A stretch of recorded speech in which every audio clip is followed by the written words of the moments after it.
You're listening to Ka-Pow, the pop culture podcast. Comics, television, movies, and more. If it impacts fan culture, we have something to say about it. And now, your hosts, Jordan, Cliff, and Seth.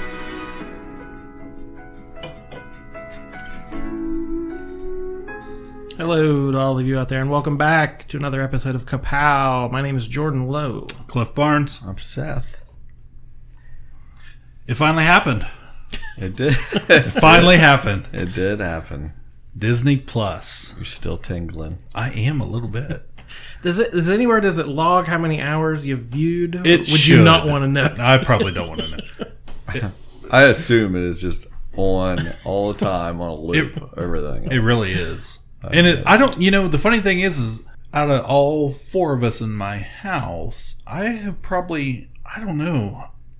I definitely haven't watched the most out of the four of us. Like, my son has watched the most. He is, he got a new job recently, so he's been off for a couple weeks, and this thing came online, and I think that's all he's done is just watch Disney stuff, especially the animated movies, trying to get, vacation's right around the corner. I'm 2 weeks away from today, this recording, so we're all a little on edge, ready to go, and right? Yeah. Go down there and see some Christmas stuff. That's right. So you have been on this since the day they announced it. Mm-hmm. You've heard what everyone hoped it was. You've heard what everyone thought it was. So what is the reaction now that they know it is? I assume everyone's happy. Yeah, we're really pleased with in it the Disney as a whole crowd community. Yeah. Barnes family. Exactly. Same thing. I really thought going into it, having my own experience with the Disney company and their websites through travel sales, I expected the whole thing to crash and burn the first day. In a matter of 20 minutes of everybody logging on, I thought it'll crash and it won't be up for at least 24 hours, which I woke up at 3 a.m. because it started on a Tuesday, so I woke up at 3 a.m. on a Tuesday, and just to see if it was available. Of course it was, so I quickly downloaded my app to my bedroom TV and my phone. That's the thing, you weren't allowed to Right. Everyone had to do it the same day. I got my because I got it for free for a year because of having Verizon, but you couldn't sign up till that freaking day. You couldn't download the app or anything. So, gee whiz. So I checked it at 3 a.m. It was available. So I quickly downloaded it, logged in my bedroom, and just kind of checking it at 3 a.m.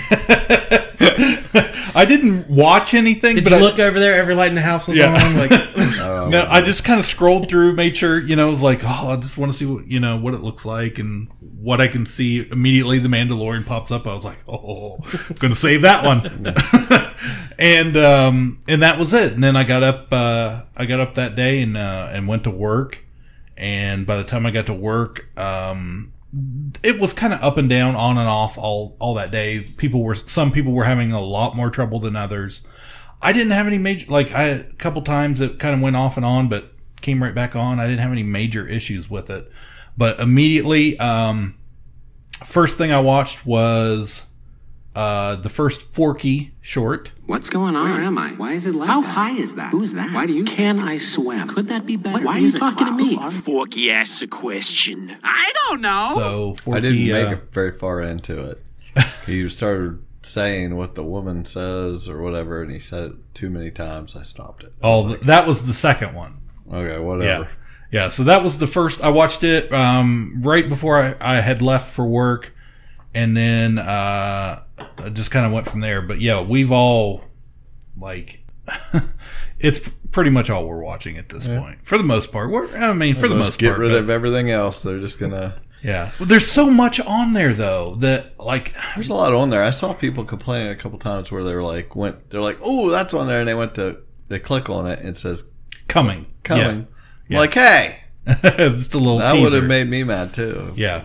A purely unscientific study of my Facebook friends. That's all anyone was talking about the day it launched. Yeah. And saying, whoa, look at this. And just like, weird. I haven't seen that since I was whatever. Yeah.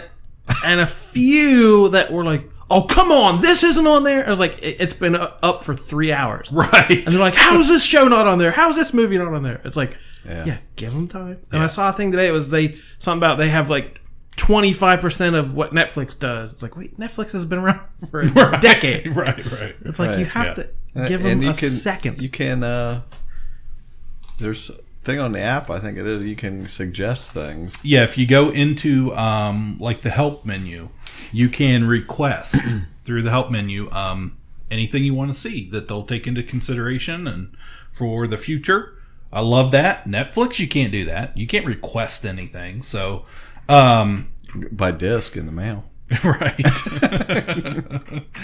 Yeah. So I've as a whole, we were just so excited about it, so happy with it. We haven't had any major issues on our end. I know other people have reported different things.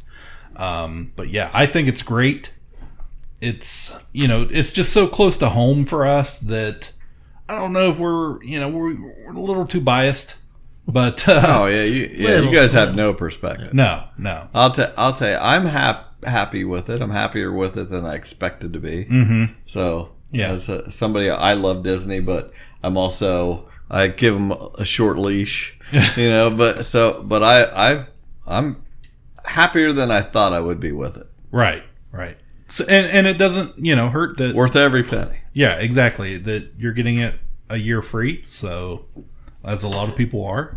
And from my end, I've watched exactly 2 shows, Right. and I've scrolled through a lot of things, and I'm just, that'd be fun to watch. But there's nothing that's like, I've got to get. I'm going to be. I think. Yeah. I mean, there's a lot of stuff on there I'll never ever watch. Like that's kind of how I was looking at it, thinking when this comes out, it's going to have all this Disney stuff on it that I'm never going to watch.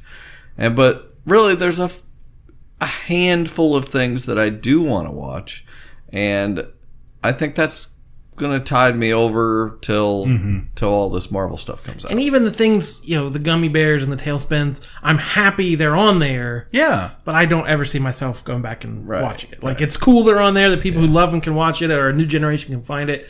But it's just,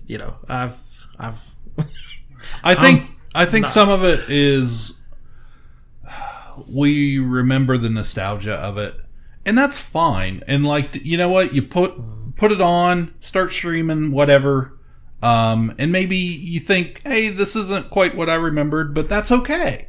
Yeah. Nobody says you have to sit there and watch through the whole thing. It's just, but it's there for anybody. It's close to the vault as they have basically opened the vault. Yeah. I mean, honestly though, I just was so turned on by the Mandalorian that the handful of stuff I want to watch is just the Star Wars stuff. Just give me. Nick and I watched A New Hope the other day, and I loved every minute of it. It looks fabulous. It looks really great, and I'm just like, I wish I had a 4K TV. Yeah, but I was like, I enjoyed watching it so much, and we're trying to find time to watch all of the movies before Rise, and I'm just eating it up. Yeah. Went back, started some Clone Wars. Did you really? Yeah. Oh man. I am at peak Star Wars right now. Yeah. I seriously. Yeah. So I think I was at peak Star Wars yesterday when I watched that 3rd episode of The Mandalorian. Yeah. So. We need to talk about this Mandalorian stuff. It's better than I thought it was going to be. Yeah. So Jordan, you're the It's Just Star Wars guy. At this table, yeah. Like, I love Star Wars. Yeah, but at this table... At this table. Kick me out. You've watched all 3 episodes of Mandalorian, yes. Correct? Yes. Okay. I have been adopted by the Barnes family. Well, that's the great thing about Disney Plus. Is you get a lot of profiles. Cousin Jordan. I used to have a Cousin Jordan profile on my Netflix. So, just... expectation-wise, did you really have anything going into it I thought it looked good. The trailers all looked neat. You know, I'm a sucker for Boba Fett as much as the next Exactly. guy. I feel so cliche, but I was one of the bazillions that just loved the look of Boba Fett. Yeah. And it seemed like a story. You're not as into the non-Skywalker stuff, but to me it's like, yeah, here's a story that's its own thing. And it didn't seem bogged down. It didn't seem like an origin story for somebody. Or, remember the guy from this? Well, what happened when he spun off for his own adventure? Like, the Star Wars, when they get bogged down into that stuff is when I start losing interest. Mm-hmm. But to have a totally new character, which we're always going to have familiar... You know, we're going to see that, oh, that's the alien from that, or what, you know. It's always going to be familiar, but looking at it from a new place and a new time frame we haven't really explored... I was excited. Yeah, I really wanted to see it. Yeah, it's funny because I can't say I was more excited for The Mandalorian than any of the other things that have been announced, because I was never a Boba Fett guy. I was always, I liked the heroes. I love Han and Chewie and Luke and Leia and all those, but I was never that anti-hero. Boba Fett, seek him out, he looks so cool. None of that. Like, it's just, hey, it's Boba Fett, okay. Whatever, like, it just wasn't that. Yeah, as a character. I totally see that. You are totally that guy. Yeah, you are. Yeah, but it's just funny, like your Halloween costume. Right, that's you. That's yeah. Like, I'm one of the good guys, right? Let's make this clear. That's exactly right.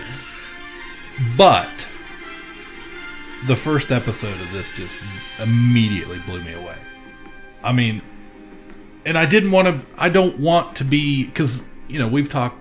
We like the sequels. Wait, let's stop. What? We're spoiling The Mandalorian a lot. So that's going to happen. So if you have not watched The Mandalorian yet, and somehow you have made it through your Facebook and everything without seeing any spoilers, you know, you need to go watch it and then come back. Yeah. Baby Yoda. Sarah's got it out there. It's out there in the open. Yeah. I'm shocked it went like 2 or 3 days before I started seeing it everywhere. Mm-hmm. Yeah. And then I could not stop seeing it. They really it was such a big deal. They knew how big of a deal it was going to be that they're willing to lose a lot of money in plushies for Christmas. Because they would, you know, they could have put it out there. I would have got one. Like, you know. Yeah, they could have very easily put it out there a month ago on that Triple Force Friday and just ruined the entire thing. Or just had them ready right now, but just the fact of having them produced would have let the cat out of the bag. Yeah, somewhere. So I'm just so when I saw their T-shirts are starting to pop up now, and there will be stuff, but they're not going to be able to make the money they would have at Christmas. No. I love that thing. Yeah. And it could have went so the wrong way. Like, everybody could have just been like, what the hell? I hate that. Today, when Nick woke up, I it could have been like the original Sonic the Hedgehog design, where the whole world just says, no thanks. Yeah. Right. Just utter revolt. Yeah. Nick woke up, walked out, said, we're going to watch The Mandalorian. I've spoken. And I was like, okay, finally, he's up. I've been up since 6, you know, let's do this. When that thing's ears and peach fuzz were blowing in the wind, I'm just grinning ear to ear the whole time. I was like, this is everything I want in Star Wars in one thing. It's just like, I love Boba Fett, and this guy's like better than Boba Fett. And that cute little thing is like that is it for me as far as what cute. They've manufactured the perfect thing. And I'm just like, oh my gosh. In the cockpit, him taking the ball of the thing and him it's not a toy. And I was like, oh, there's been so many complaints about this faceless thing. Oh, really? Yes, there are a lot of critics, but ones I respect their opinion, that hate that you can't see his face.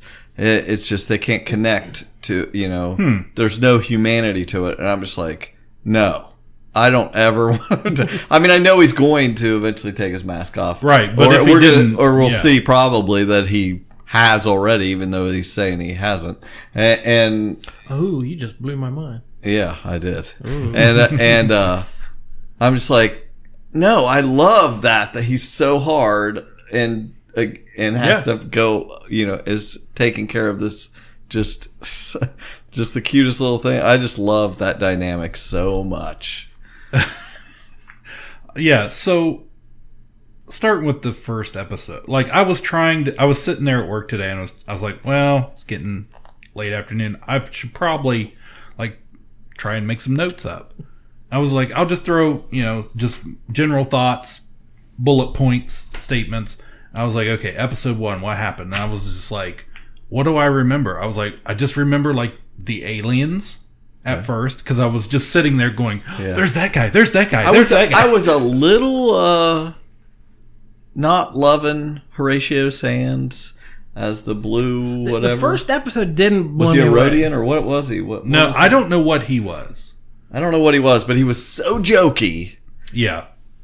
To me, like these first 3 almost Act 1. quote unquote the first episode. Like Yeah. if they had put it out as a movie, to Yeah, an hour start, and a half, like yeah. that were 3 ends. That's like, okay, that's the inciting incident that kicks off everything else. So yeah, that first less than half an hour, it's just like it's not enough. Like after this long build up and waiting. So yeah, I can't say it blew me away right out of the gate, but it's definitely got me now. But yeah, they and who were the aliens? Like what was? Well, I was immediately right off the top of my head, I was like, okay, there's squid heads, Ryis, and Rhodians, which were like Greedo. Those were and of course Jawas and stuff, but those were the 3. I was like, I had that guy, I had that, Return of the Jedi figures, and the one thing that character did give us, the blue guy, Carbonite. no, Wait, before yeah. that, Well, before okay, that, Life Day. Yeah. I was hoping to be free for Life Day. Maybe even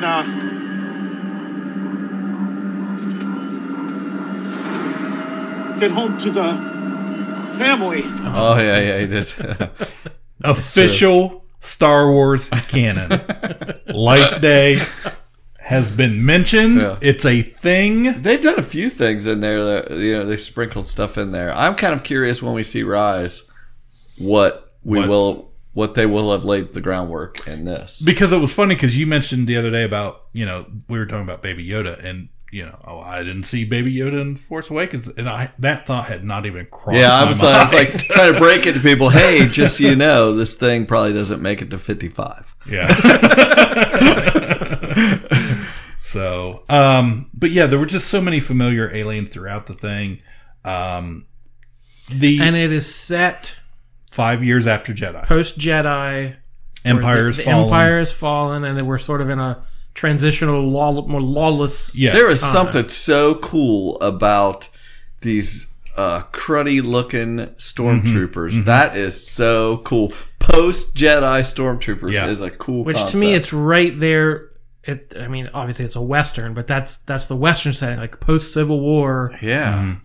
Mercenaries. Soldiers didn't yeah. know what to do, so you'd see all those old Westerns guys in. I would flock to Confederate Werner coats and Herzog stuff. also. I'd just Yeah. tell me what to do. So it fits the Western archetype for sure. Post-war, Right. Yeah. And also, if you're, if you have some of the original stormtroopers and they're looking a little yellowish, You're ready. a little dirty, You're all ready. hey man, it's cool. They're just from the Mandalorian. So yeah, that was something. Another big thing silly thing that I noticed when he goes into the armorer. Yeah. Her gold helmet has little horns on top. Mm-hmm. That is straight out of Clone Wars. Oh, okay. At one point, Darth Maul took over.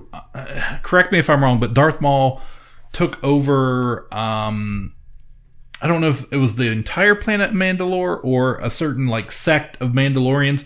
But anyways, the followers of Maul would wear the little horns on his head, on their helmets. And she had the little horns. That's cool. because he's got horns. Exactly. Look at you. I'm putting two and two together. Oh, man. Can't get anything by him. I learned something that I had never realized.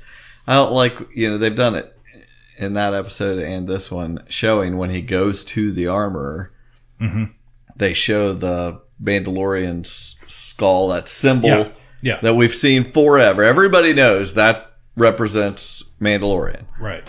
But I didn't know until this what it was.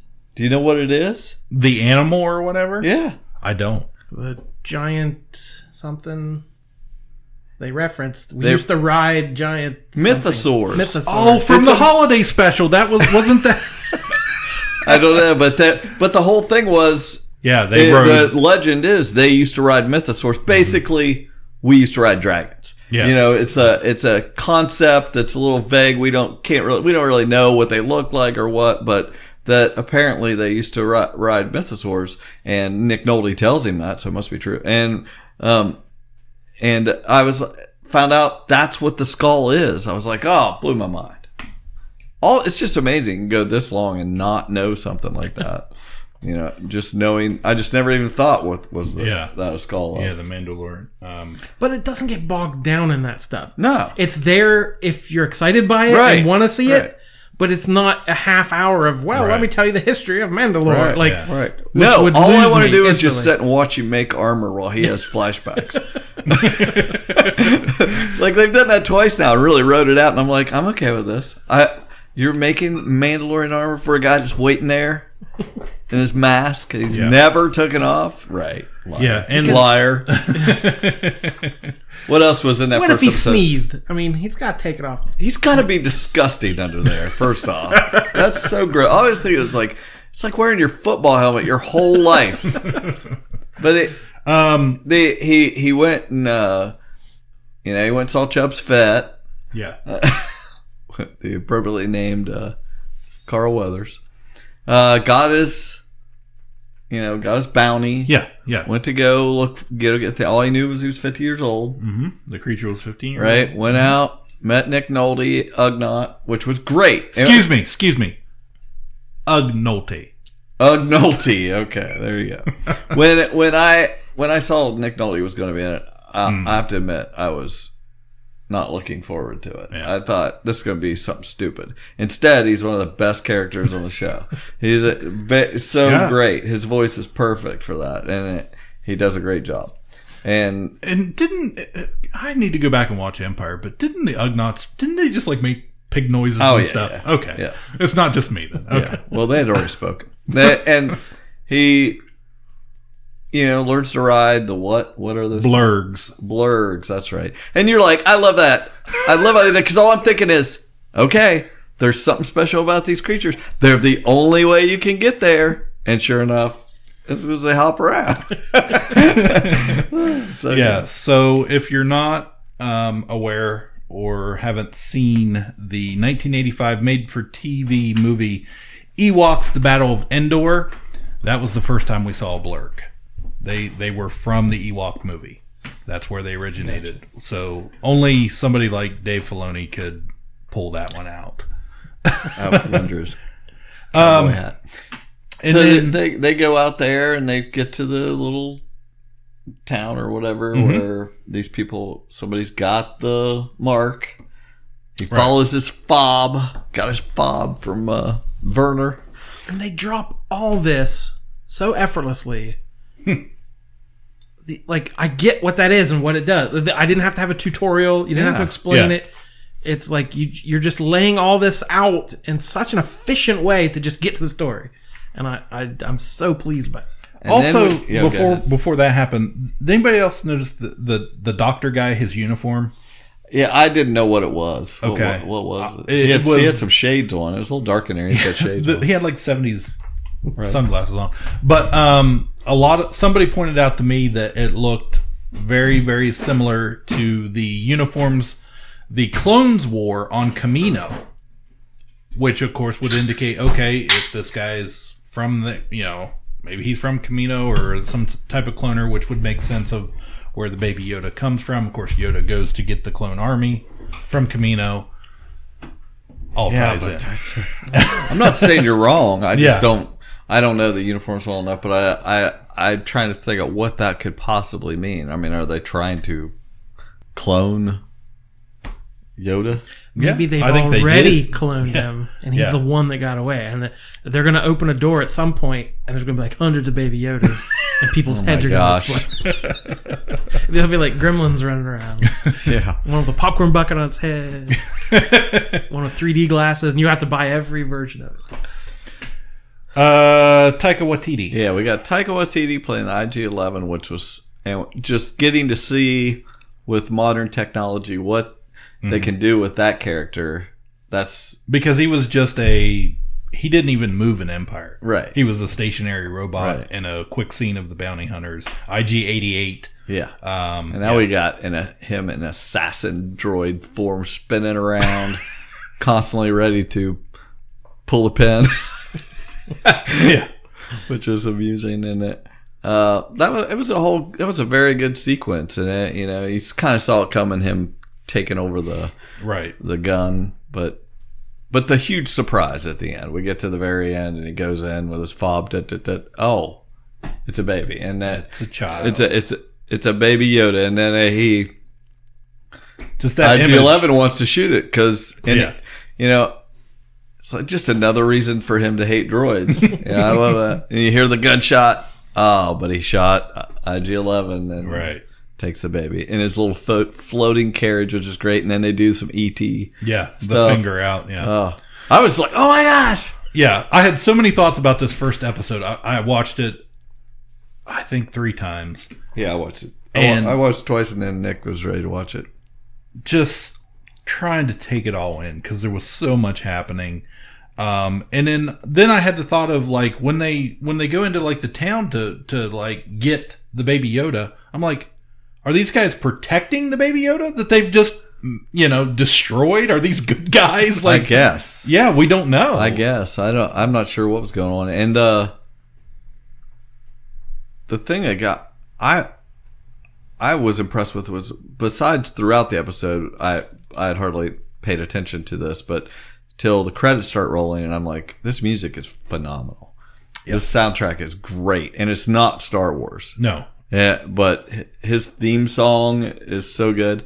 And while I'm like sitting there listening to it, they show you all this concept art at the end of every episode. And I was like, I would hang any of those on my wall. They're all gorgeous. Yeah. It was great. Yeah. First episode directed by Dave Filoni. I did not realize that as I was watching it. It made so much more sense after I knew that. But I assumed it was Jon Favreau. But he is just the showrunner. Filoni came in. He wrote it. Yeah. Filoni came in and directed the first episode. Immediate hit. I think everybody loved it. It's been quite some time since we've all Agreed. Star Wars fans have all agreed on something. It's nice. Right. Yeah. Yeah. So then we got the second episode. Got more Nick Nolte. Sorry, Nolte. Nolte. What? I don't even remember how that one started. He took the. Oh yeah. He got caught by Jawas. They got caught up with the Jawas. They strip his ship out as he's getting the baby Yoda. He comes Yeah. back and they're running off in the sand crawler, which apparently is a fortress. Who knew? What a great sequence that was. Oh, It was yeah. amazing. Yeah, it was great. And then ends up, when he gets hurt, he's at the campfire, healing himself, Rambo style. I thought he was going to pour some freaking solder on there. He's trying, and Baby Yoda tries to heal him. Little force heal. He just doesn't even notice that's what he's doing. He's just like, Yeah. Yeah, it was funny because my wife isn't the biggest Star Wars fan. She tolerates it more or less. But I was like, when it came out, I was like, okay, we're going to sit down, big TV in the living room, and we're going to watch The Mandalorian. And as soon as that Baby Yoda hit, she was like, I love this. This is my life right now. I just love this, and that's all that matters. So when episode 2 came on, she was all on board. She was like, yeah, let's watch it. So we're all, watching it as a family, which is such a different experience for me when I'm watching Star Wars. It's normally me or just me and Cooper. right. But yeah, that rolling fortress, The only thing was, did the Jawa eyes bother anybody? Like, I heard that the eyes were different color. they looked a little red. Yeah, I just watched Star Wars and I still don't notice much of a difference. They were freaking Jawas. I went back and watched A New Hope, and I mean, it didn't bother me really. I mean, they still seem just like Jawas. Yeah, it's the same language, the same phrases, all that fun stuff. But Suka. But yeah, I just noticed it immediately. I was like, why are their eyes so red? But I was like, maybe it's a different tribe or something. Yeah, I mean, whatever. Yeah. At the so yeah, he goes and has to go back to Ugnolte because his ship is gone, right. except for the skeleton. Yeah. And they went up there, figured out they wanted him to get this egg. Yeah, which was like a nice little quest. That's one of the only criticism of it. And I haven't done real deep dives on this, but people are like, "Oh, he killed a bunch of Jawas. That's mean." Like, "Oh, he was really violent." And like, yeah, he's a bounty hunter. So like, people aren't quite on the. I don't know if I think he's an anti. He's not yet, at least. He was not an anti-hero even. Yeah. He's a bounty hunter. Right. Exactly. Yeah. And of he's course, going to disintegrate a fool with it. Hey, with that somebody has to die at some point. I don't think anybody died in the third episode, it seems like. But I thought, right. But that also justified to me like that line in Empire when Vader tells, no disintegrations to Boba Fett. And I was like, okay, that's why. We just saw, in the third episode they say, well, he's disintegrating somewhere. The well, what was the animal with the one horn? We'd never seen this. Mudhorn. Yeah. What was it? Mudhorn. Oh, it makes sense. It was muddy. Yep. Yeah, it's got a big hairy. But that was so cool. That was such a cowboy, like getting thrown off the bull type thing. Mm-hmm. Besides that from the first episode, but this just going up against that, he's slung with mud, just holds his knife out like just I'm gonna die. Yeah, this is all I have. Yeah, I'm done. And Baby Yoda saves the day, but it was still a little odd. It was like, well, if I'm given a chance, I know exactly where to stab it with this toothpick to kill this enormous creature. Yeah. But gets the egg, takes it back to Jawa, and they just teared them and start eating. It was just great. Like, very unexpected. They were so excited about that egg. There's some song. I was just looking for it to tell you to play, but there's a song where Jawas are singing about that. I forget what it's from. Anyway, okay. I think of it, I'll send you a message. But it was great. It was good. Well, so he gets the parts back to his ship. Yeah. The Ugnolte helps him put it back together. So, and then he's going to take Baby Yoda off to get his money. Yeah, his Beskar steel. Yeah, which we forgot to mention. Yeah, he did get that one little shoulder piece. And you're like, oh, that's a fun thing to do. Just slowly build up your armor. Mm-hmm. We're thinking this is going to take forever. Because there's no way in my mind that he's going to take this thing back and get all this Beskar steel he was promised. Right. There's no way that's going to happen. So in this third episode, I watched it today. I'm like so thrilled by all the cuteness of that thing at the beginning, and then he gives it to him, and I was just distraught. I could not believe when they wheeled that thing in the other room. He's just looking back at him. Yeah. And he's just staring. All you see is the helmet staring back. I'm just like, you got to be kidding me. Yeah. Yeah. I'll be honest. When they brought out that ice cream maker, I had to stop. I was just like, oh my God. What was that? Who? They're in Empire. Okay, if you don't know. Yeah, I remember it being in something. In Empire on Bespin, when Lando is evacuating the city, and everybody's there's a scene where everybody's just one running guy's around. Got it. One guy runs by with an ice cream maker. Yeah. On screen for 1 second? Yes. Maybe. Yes. Yeah. But back when they were making the original movies, the prop guys, the idea was it was a lived-in universe. So they would try to find things that we have that looked kind of funky, repurpose them, like, oh, that looks kind of like it could be from space and does something. And yeah, it's just this random guy running by with an ice cream maker. And it was always a huge joke. And then suddenly, there it is. And because it's Star Wars, that guy has a whole backstory. You're right. I looked it up. Did you know anything about it? I've heard 2 or 3 backstories on this. I'm sure it was a novel or something. Abridged version that Bespin had been doing trading with the rebels. So that was like the computer core that had all the rebel information. So he had to go destroy it before the Empire could find out where all the rebel bases were. So that guy is a true hero of the rebellion. Only Star Wars. But I did. I mean, I had to stop, and I was just like, sit there for a minute, and like, 39 years, we wondered about this ice cream maker, and in 30 seconds, we have an answer. Now we know what they do. So he decides, hey, I'm still a bounty hunter. Yep, it's going. It's just like he's like, I got to get this armor. He goes and gets. First off, we see he goes to get it done, and there's like a bunch of freaking Mandalorians hiding underground or whatever. I was like, I was not expecting that either. Mm-hmm. And what was so cool about them is they're like all different shapes and sizes, and they're not all just Boba Fett's. Right. You know? Right. He is his own thing, and he may not even seem to be as experienced as some of them. Mm-hmm. Yeah, they were like bullying him or trash talking him a little bit. Yeah. Now, you look what you're doing. We're trying to hide, and you're out there just flaunting it around. In your Clone Wars watching, did you start at the beginning, or did you just kind of I watched the movie. Okay. And then I looked up a watch list. Okay. Yeah. There's a whole Mandalore thing there. Yeah. So I'm picking and choosing. I'm not gonna miss anything big, but there is some fluff in there. Yeah. I know I don't need to watch it. Yeah. So, but he gets a whole suit. He goes full Django. I was like, Nick, he's obviously that is such a cool callback to me. I'm like, okay. So Django had a whole suit of this Beskar steel because that's what he's wearing. Right. That was cool to me. I was like, and immediately I'm thinking the toys we've seen are all based on the first 2 episodes. Right. Mm-hmm. It's like they've released a whole line of toys, and like now he already has a variant look to him. Yeah.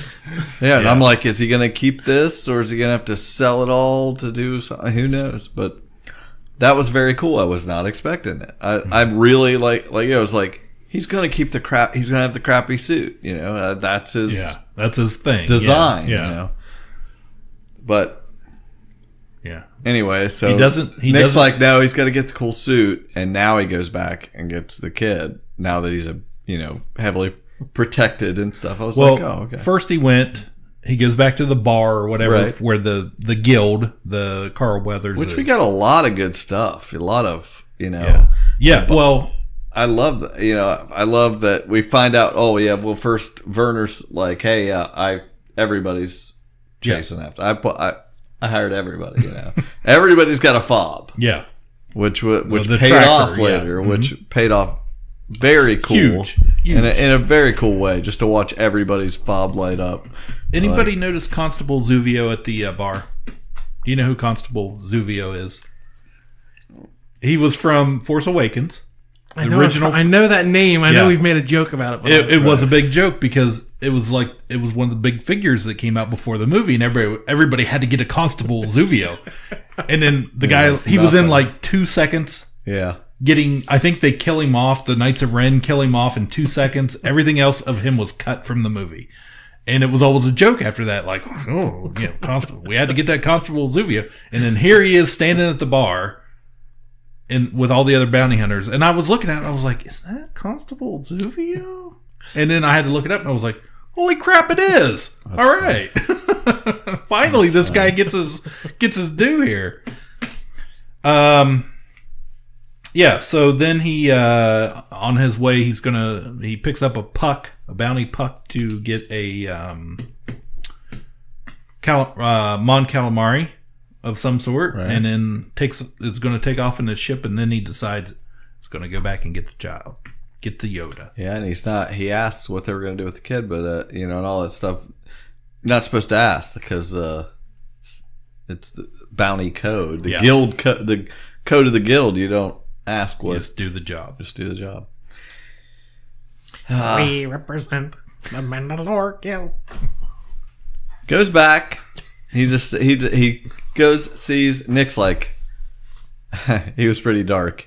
when he went over to the trash or wherever, he's like, "Oh my god, that thing's gonna be in the trash." And I was like, if there is a Baby Yoda puppet in the trash, I was like, I am. You just see his little feet sticking I was up. like, I am going to throw up.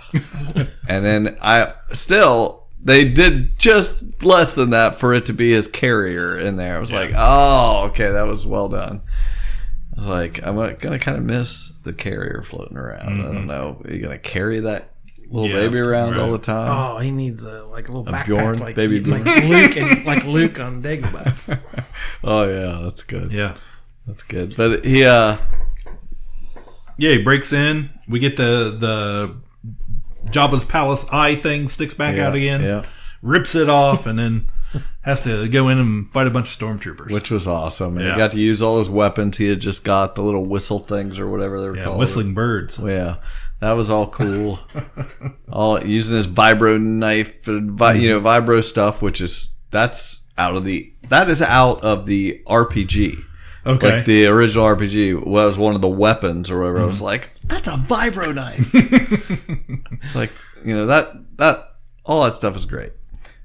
I guess what it's such, we've all watched all these westerns all our lives, and you feel yourself predicting what's going to happen, this, that. It's like, and still they surprise me with stuff like the Mandalorian's coming at the end.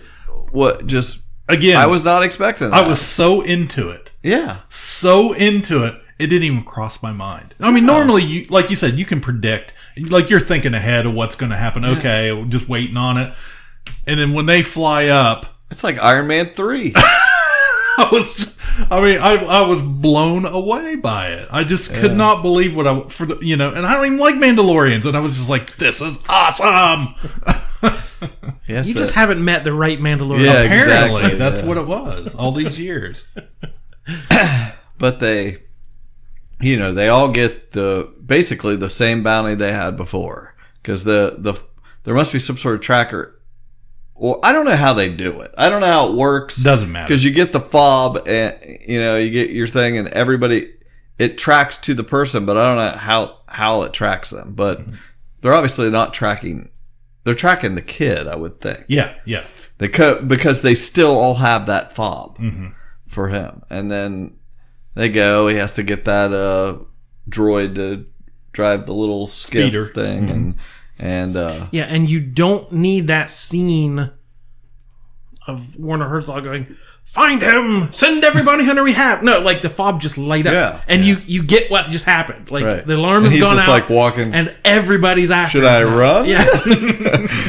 And you get the end of John Wick 2, where he gets like the bounty on him, and everyone he looks at isn't a secret assassin. Yeah, that's right. I thought Common was gonna jump out, but that was all. It was all good, and then he, eventually faces off against Chubb's Fett and gets on the Razor's Edge or whatever it's called. Razor Crest. Razor Crest. That's Razor what it is. Crest. It's on there, which you have now ruined for me by pointing out. It looks a lot. Yeah, it looks like the Spaceballs. Like Spaceballs RV. Yeah, it did. Yeah, at least in silhouette. Yeah, it sure does. And then, but he shoots him, and how well that was set up with the Beskar steel. He's like, yeah, I got me a little too, puts it in his breast pocket, and then when he shoots him, he's okay because he's got that. That's great. Which I knew he signed on for season 2 actually. So yeah, okay, he's gonna make it. We all do now. But yeah, I mean, in the course of 3 weeks, the phenomenon of everybody in the world saying or posting, I have spoken, completely wiped away in just half an episode to this is the way. Yeah, well, they repeated it enough in that one scene. This is the way. This is the way. But it pays off so well in that when he tells him to get out of here and he's, you're going to have to find another place. This is the way. Yeah. I was just like, oh. I really liked at the end when he's flying away and the one guy, Mandalorian, flies up beside him, full Iron Man. It's such a Jon Favreau. Oh, no. This was not Iron Man. This was the frickin' Rocketeer. When he salutes, there's a scene of the Rocketeer. He salutes the guy. I mean, it was. I was thinking like War Machine or something. It just looked. I was just thinking like Favreau, Iron Man to me. But when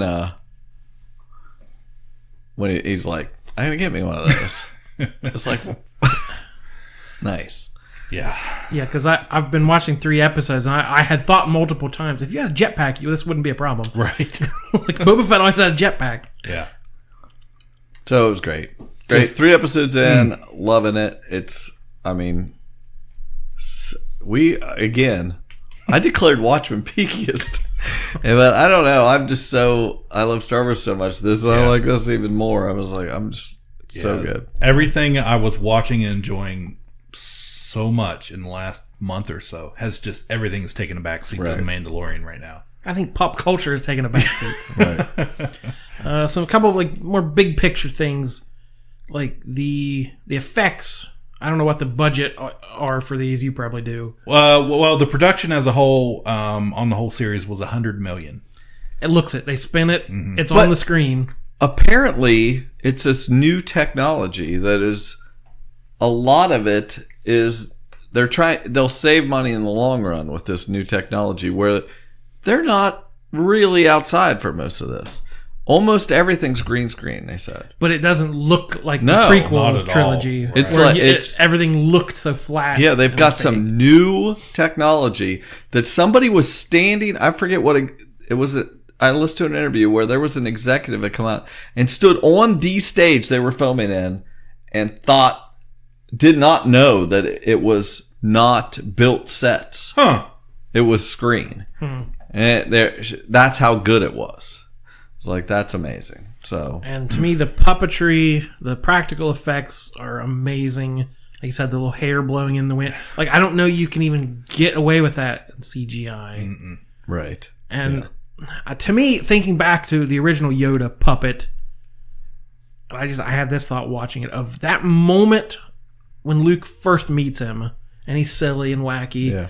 And then that first second where he gets serious, he's like, that's never going to work. Like the way Yoda's face, that's like the best puppeteering in the history of the universe. Yeah. Like a latex puppet changes expressions and you get him, you hear what he's thinking through a puppet. I'm like, and like now we have little baby hands reaching out of cribs and like eyeballs and ears. Like it's so well done. We got a title for the episode: Eyeballs and Ears.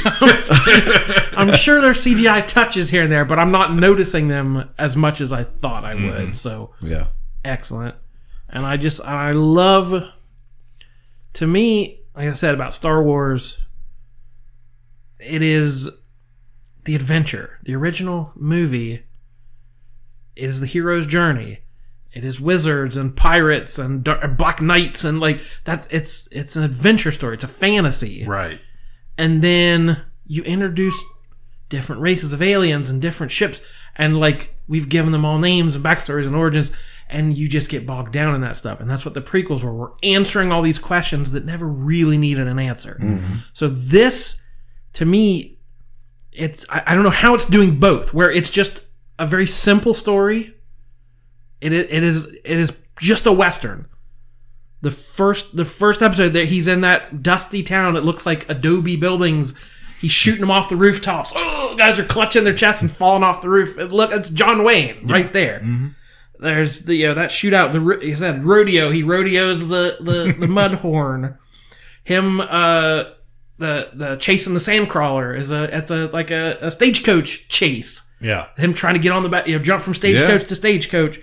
The jailbreak when he frees the baby, it's like blowing up the side of a jail building and getting on your horse and ride. Like these are Western tropes played out in this giant universe. So it has changed genres, but it's also paying off the things we love about Star Wars, like ice cream makers, right? Exactly. Without saying you're alone. Let's call you Solo. And we've seen a sandcrawler before. It sat there. It was just a big matte painting or whatever. Mm-hmm. And like now we see it in action and windows going up and it crawling and then knocking into the rocks and like Indiana Jones, all that stuff. It's in IG-88. You said it just sat there. Mm-hmm. Now we get to see it in action. It's realizing all the potential for all that stuff we imagined, but in a way that's not. Well, IG-88 was really built in this factory, like the stuff that doesn't matter. Yeah, it's leaving behind, and it's telling a very simple story in the best way possible for a fan like me. Right. And it seems like other more invested fans are loving it as well. Yeah. Long-term fans can't get enough of this. So, Filoni's got it figured out. Never doubt Filoni. Well, my Filoni has a first name. It's been a while since we dropped that. Right. I think it was after the second episode, there was already rumors going about, Lucasfilm, Disney is talking about including Jon Favreau and Filoni to be basically in charge of Star Wars almost, being the head of the story. That is basically what they said. So fine with me if this is an example of what we're getting. Yeah. It. But that also there's an implicit thing that Star Wars the people who hate the prequels or they hate Force Awakens or they hate Last Jedi, that thing about it's too political or it's too there's too much diversity or whatever that Star Wars fandom, the more toxic side of things, this almost helps their argument where it's like, this is just a simple story, there's no politics at all, it's just a good adventure where I don't know, I almost hoped for something to challenge that. Like you made some comment about him taking the mask off if he was a girl. I would love for everybody to get sucked in and love this. And then, even though we know it's Pedro Pascal, I would love it if it took it off and it was a woman, and they would be exposed when they hate it, when they suddenly hate it. Right. But it made me think of like what's the Dave Chappelle, like the Clayton Bigsby thing. Yeah. The guy's head explodes. I was like, like Yoda. He's going in for like a sex change operation, or something that completely throws things out of skew. The doctor does call Baby Yoda she and he in that scene. Like almost like it could be a sexless being, or that's the implication I got. Like it's not like it is either. But everyone has already committed saying this is excellent. Or it's a hermaphrodite, and we're going to have gremlins. Oh, my God. Well, they better decide right now what bathroom it goes to, or they'll be hell to pay. Yeah, so the fandom has spoken that this is quality. Yeah. So, unless something happens that turns that segment off. Yeah, I had a similar thought, and it doesn't... This thing being... something that I love and it's great so far doesn't diminish Last Jedi for me at all. No, I love it all. That's why I'm just like, they keep putting out good stuff, even if it's totally different. That's the argument I don't want to make. Like, this is how you do a good Star Wars. Right. Not like that other Star Wars. And I've heard that argument. But to me, they're both great. I totally agree. I don't want it to... Yeah, we're allowed to say whether, we could possibly like this more. But we like them both. We didn't have a problem with any of that. Absolutely. So I'm super psyched for Rise now. Me too. What else? We've talked the hell on Mandalorian. What else did you watch on that? Oh my gosh! I watched the Jeff Goldblum show. I watched the first episode. I watched all three. That is the only other show I've watched on there. Okay, I've watched all three. First episode was sneakers. The World According to Jeff Goldblum. Yeah, it was about sneakers. The second episode is about ice cream, and the third episode is about tattoos. Okay, and he's hilarious. Yeah, it's Jeff. He knows what he's there for. He even says. He's like, apparently I have a childlike view. He just says exactly what they told him, like, this is what we want out of you. Yeah. And he's like, but it's just funny the way It's not at all educational. No. I didn't really learn anything. No. But I loved every minute of it. No, it's like he never heard of sneakers. He never heard of ice cream. He never heard of tattoos. It's just like, that's what it is. Yeah, that's what it is. So It's almost like watching... I would compare it to like an episode of Sesame Street or something, like a little kid discovering something, or even these stupid, hilarious Forky shorts. Yeah. You know, what is art? You know, I could see they could just input Jeff Goldblum instead of Forky in there. Totally. But yeah, he's the same thing. Yeah, so those are good. I also watched the first 3 episodes of Imagineering. Yeah, this is my other jam right now. And it's just this series. I think it's great for folks that just don't know about this stuff. Yeah. They don't know about WED. I sit there and watch it, and I think I'm getting a lot more out of this than Cliff is. Like I guarantee he already knows all this, but I'm like stuff I knew, obviously, but just exactly when things happened, and also the fact that there's a lot of footage that is pretty impressive. That was what made me fall in love with it. It's the restored footage from the 50s and 60s building Disneyland that I have never seen. Yeah. I mean, they pulled this stuff out of the vault. I listened to an interview. I don't even know. Not purposefully, but at some point I listened to an interview with a woman that had a lot to do with making this. Yeah. I don't remember her name. Irvine. Probably. I don't know. She's the director of it. Okay, well, she was talking about how much stuff they had. Like, originally it was supposed to be just a movie, like a documentary. And that then Disney Plus was announced. They were like, hey, what do you want us to do with this? And that they actually had to cut a bunch of stuff to keep it down to, I think, 6 episodes they're doing. But it was they tried to stop at certain points. Yeah, Walt dying. They did a really good job with that. Episode 1, you get Walt starting WED or Imagineering as it's known today. That's a terrible name, WED. Well, Walter Elias Disney. I know, but I thought I was like, I remember hearing about that name before, and I thought that's stupid. Yeah, WED Enterprises. Walt started as his side project. Yeah. It was a way for him to have something that Roy could not touch.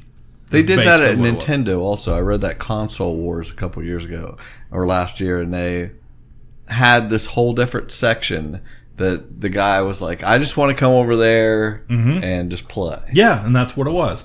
So they build Disneyland. That's basically the first episode. It like you said, pretty much ends with the death. Yeah. And it was great, because we have to make this stuff now because there are so few of these people left.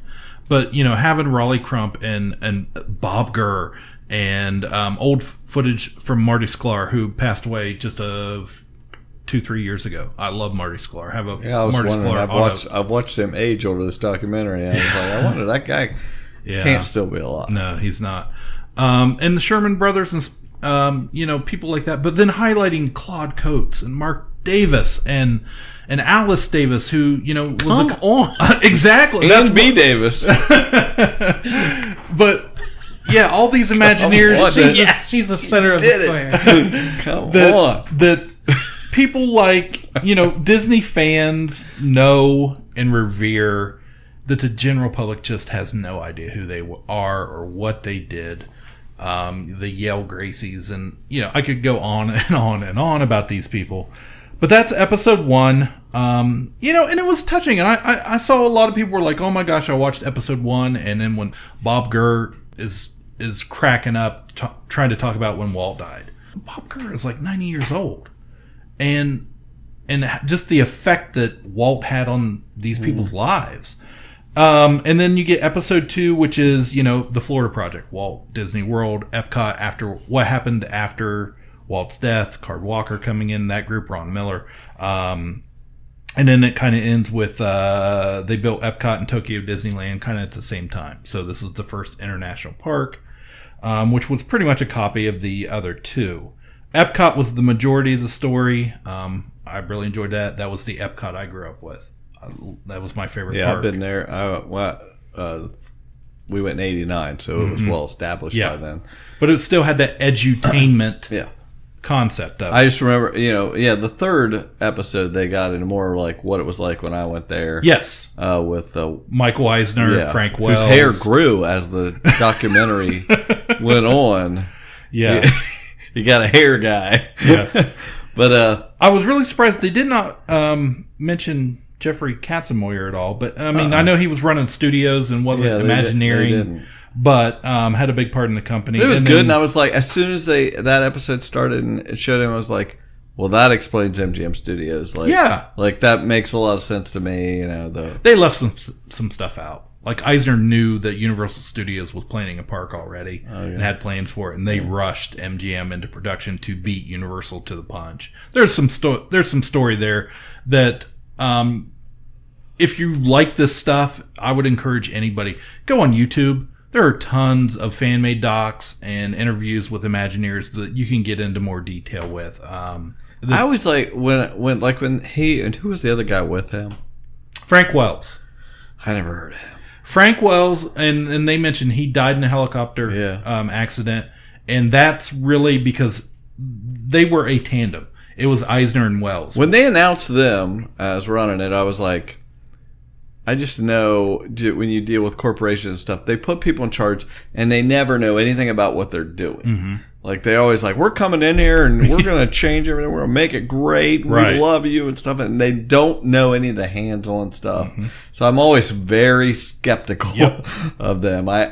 But you know, they really seem to get down and dirty. And that was the whole thing. I remember the Disney decade when they did the massive expansion of hotels and stuff. But when Frank Wells, was killed, that's when things went downhill. Like immediately, Frank Wells kept him in check. They were a yin and yang situation. And they even mentioned it. It was for some people compared them to Walt and Roy. At some level, but that ushered in, very quickly, Eisner, we're going to find out, it went downhill and he was removed, and that's when Bob Iger was promoted and all that coming up. Which I just want to mention, he did have you guys heard of Master Class? Yeah, Bob Iger's. He did one. So his first lesson is when you take in a company, when you take over when you absorb a company, it's like, who is that helping? He has no perspective. This is not something for the general public. No, this is something. That's how they're able to afford these people. They've thrown a lot of money at them, but anyway, that's beside the point. Yeah. So is there anything else on there that you watched? I tried to watch the Pixar in real life, but it wouldn't. That's the only flub I've had with my Disney that didn't work. Was it hasn't let me start that one, but I'm sure I'll get to it. I have not watched that. I've got it on my watch list. The only other thing. I know what I watched. What? Just because I had not seen it, it's not anything real new, but that expanding the universe. Oh, Marvel, right? Where they? I watched that. That was good. It was good. I mean, I know it was just the announcements they made a couple months ago, but it was Kevin Feige coming out on stage and introducing everybody at a couple different cons or a couple of announcements, D23, I'm sure, and wherever else, and just bringing out the stars and basically announcing the slate, Falcon and Winter Soldier, WandaVision, Moon Knight, She-Hulk, Hawkeye, as I go, man, I was like, this is going to be great. This isn't going to be the Netflix shows that I don't care for. I didn't like all those. This is going to be more closer to the movies. Yeah, the cinematic universe. I did like them, and I still agree with you. I think they're going to be heads and shoulders. Going to be better. So that was very enjoyable to watch. Yeah, I did watch that. I like that. It's only 15 minutes. Yeah, they were short. And I like that. I love that. Being able for me to go back and watch some of those old-timey cartoon shorts that as a kid, I loved them and have not had access to them unless you really search on YouTube for years and years. But the original Mickey Mouse Club, the first week, it was on Monday through Friday, 1955. The first 5 episodes are up. I highly enjoyed it. Guys, he's really... it's amazing to go... I love watching little bits and pieces of old TV original, from that time period, because it was just so wholesome. Infancy. Well, it was. You pull up, Mickey Mouse Club, 1955, a kid show, and they've got warnings, coming up about cigarettes and stuff, and I was just like, oh my gosh, what a different time it was. But that, and I love in the search feature, the Disney through the decades, you can search by decade, 1930s on. For some reason, I don't think there's a decade left out. I think it was the 90s. It doesn't show up. I don't know. But anyways, I love that, just going through. The unspoken decade, is that what you're saying? And then my wife. Yes. She started watching the Disney Nature movies that are more recent. When she goes to bed, because she's like, they're really relaxing. And we sat down in the living room with Carly the other night and watched one of them. It was called Born in China, and it was excellent. She's never gonna have to go back to her room. Never again. We just walled it off. Yeah. Now, do you read to her the warnings About cigarettes? about cultural changes? No, we really Have don't. you had that talk with her that there are some... She picks What? up. What are you talking about? There was warnings about something? So, on Dumbo, there's a warning that, Yeah. I don't know exactly. outdated cultural References, stereotypes yeah. and references. And to me, that's the best way to do it. I agree. Call it out, say we get it, but not censor it or edit it. They or need try to totally fix it. I think I retweeted somebody. This was the best idea. It was his daughter, actually. Leonard Maltin. Mm-hmm. Hire Leonard Maltin to announce, to preface Song of the South, give a little speech beforehand like you would on TCM or something, and just say, "Here's the deal," and then you can watch it. That's all they need to do. That's all.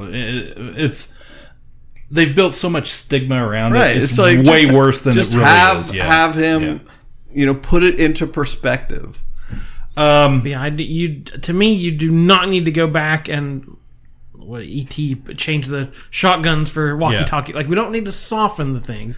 They existed. They're pieces of art. They're pieces of a time. It happened. Unless I did watch something that showed the rare rabbit, rare fox scene. What was I watching today? It was something on Disney Plus, but they were showing a clip from that. It was when they It was in the Imagineering. Yeah, Splash Mountain. Yeah, they were showing Splash Mountain. That's right. Yeah. You're right. Now, we didn't mention this when we were talking about Star Wars, the Maclunkey line. Which, I have to stop the presses. There's literally all this stuff we've talked about. The best thing I saw all week was your comment on Facebook. I literally It wouldn't let me share it, or I shared it on the Ka-Pow page. It was everything that I care about in one post. It's so good. To me, the day this happened, everything was Star Wars Baby Yoda Maclunkey. I just saw meme after meme. I'm like, the memes have been... The meme well is dry. And here it is a week later, and I had seen somebody had cut Reservoir Dogs. The final scene, they've got the Mexican standoff, which is a cultural stereotype that is an outdated reference. I can't believe you said that. So let's put that at the beginning. But all the guns are pointed at each other. Don't point that gun at my dad! Right. Maclunkey! Maclunkey! Maclunkey! Punky! I knew it. As soon as you said that, I was like, does he hear himself? Maclunkey!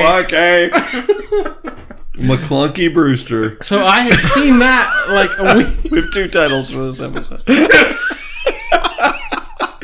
Maclunkey. You have to call it Maclunkey Brewster. I don't care. That's the best.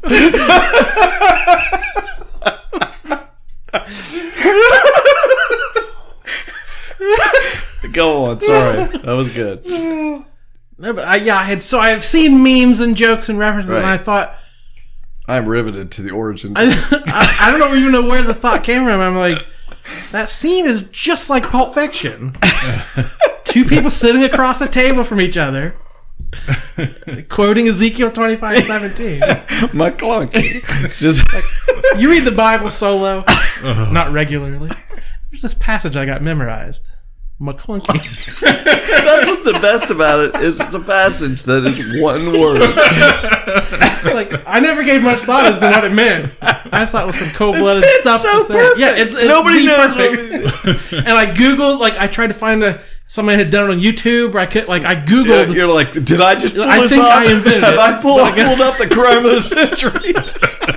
I Googled Greedo Jerry curl. Like I'd hope somebody had put Jules' hair on Greedo. So somebody needs There's to a Jar Jar out there. there's more. Somebody needs to put a visual or audio. You should this, let but I can't. that if you let people share that, it'd be viral right now. That was so good. I loved it. Oh. Anyway, let's wrap this up. Yeah. We love Disney Plus. We're thrilled about it. I guarantee if in another month we'll be telling y'all what we thought about the rest of that Mandalorian series. Oh, yeah. And Yeah. I think there's only 9 episodes, I think. I don't But next year we'll Yeah. be getting more of this Marvel stuff we were talking about. So and more Star I'm Wars psyched. too. I mean, Yeah. the Cassian Andor and the Obi-Wan and all that. Obi-Wan. I'm super psyched. Oh about, my so gosh. I'm excited. It's a success so far for me. Absolutely. Amen. Thanks, Walt. My name is Jordan Lowe. Are we signing out? Or Yes. Yeah. Okay. This is the way. I've spoken. Bye forever. Ka-Pow, the pop culture podcast, is intended for entertainment and information purposes only. Sounds, music, and clips played during the podcast are property of copyright holders. All original content is property of www.udownwithkpp.com. Miss Mitchell, Maclunkey. he wants to be with me. I want to be with Maclunkey. I'm going to court to get custody. I'm not going to give up without a fight. Way to go, Henry!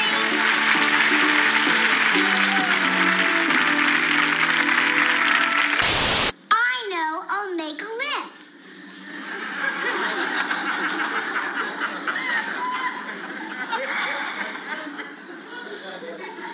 Stay calm.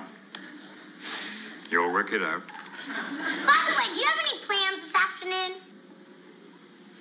No? Then let's go to Disney World. I think it's in Florida. Someplace.